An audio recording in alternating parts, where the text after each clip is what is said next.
I want to talk about Stranger in Moscow because to Yeah, yeah, me, just such a great song, such an and I don't think it's underrated. I just think that it's not talked about enough. I think the people that know it love it and appreciate it, yeah, but it's not talked about enough. And so I want to just kind of first of all, I want to look at some of these pictures of Michael yeah, yeah. Let's go for it. from the video or short film. Hmm. So here he is, and here's another one Yeah, of them recording. Which, by the way, the estate needs to release some of the footage of him recording this. Like, come on. I agree. I agree. Yeah. If there is footage out there, man, I would love to see that. And real quick, what is it about Stranger in Moscow that sticks out to you? Like, why do you feel like fans don't talk about it enough compared to like Billie Jean or Man in the Mirror or Rock with You, things like that? Like, what makes you think that it should be up there with those masterpieces? Well, I love the fact that he is such a part of the musicality of it, like the Mm, beatboxing. yeah. I love the layers of different sounds that he uses, the rain. I think that, and okay, I will say this. I think that Michael Jackson fans, like all of us, we have strong associations to the visuals of the Hmm. songs.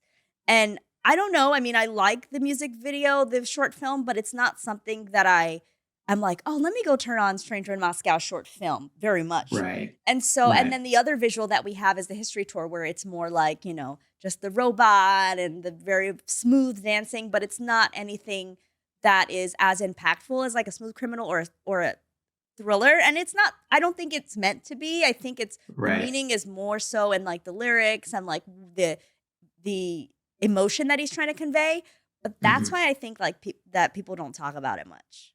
No, that's fair. That's fair. And I'm right there with you when it comes to the short film. It doesn't demand my attention like a Smooth Criminal, Thriller, or even Remember the Time. It is in its own lane.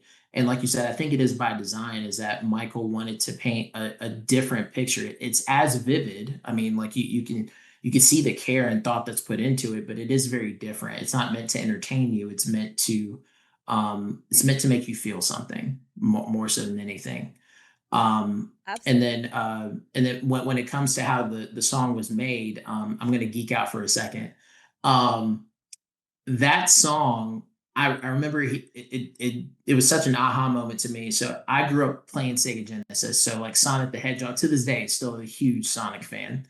And at the end of Sonic the Hedgehog 3, during the end credits, you hear a sped up version of Stranger in Moscow Really? because Brad Buxer and Michael and like he had a hand in the soundtrack for the video game. And when I first heard Stranger in Moscow, I was like, oh my gosh, this sounds like the end credits to Sonic 3. And sure enough, years later, like it made sense. Um, and then to know that the same people that made Human Nature also had a hand in making Stranger in Moscow. So to me, I love that connection between having members of Toto, do the synthesizers and things like that. Like it has that cinematic quality that Human Nature has in my mind. So I love Stranger in Moscow. To me, it is an indisputable masterpiece. So I'm right there with you. I love that. Now, Yeah. we before we move on to another song, because I wanna talk briefly about another song, but we have to hear from Yeah. Michael himself. We have to hear from Michael. What did he have to say about Stranger in Moscow? I have a cool clip, and, Yeah. we'll take a look at it right now. What inspired the song Stranger in Moscow? Chattanooga, Tennessee. Stranger in Moscow. I wrote that in Moscow when the lyrics are totally autobiographical. It's when you hear lines like, here abandoned in my fame, Armageddon of the brain. And at the time, that's on the last tour when we were in Moscow, that's really how I felt. And it kind of created itself. It fell into my lap because that's how I was feeling at the time. Just all alone in a hotel. It was raining, and I just started writing it. Man.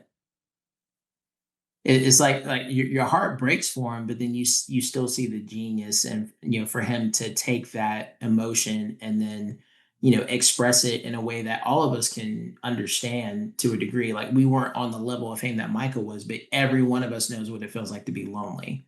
So to me, that speaks to the genius that he was, is taking a universal emotion. While it was very personal for him and his level of fame, it's still universal because we know what it's like to feel that. This has been an excerpt from episode number 38 of the Club 30s with MJ Fangirl podcast. Make sure that you're following on your favorite podcast app. And also, thank you so much to our Patreon. If you are interested in being a Patreon member and getting exclusive ad-free content, definitely join today. Shout out to our Platinum sponsor. Marlis, you are the absolute best. Thank you so much for the support.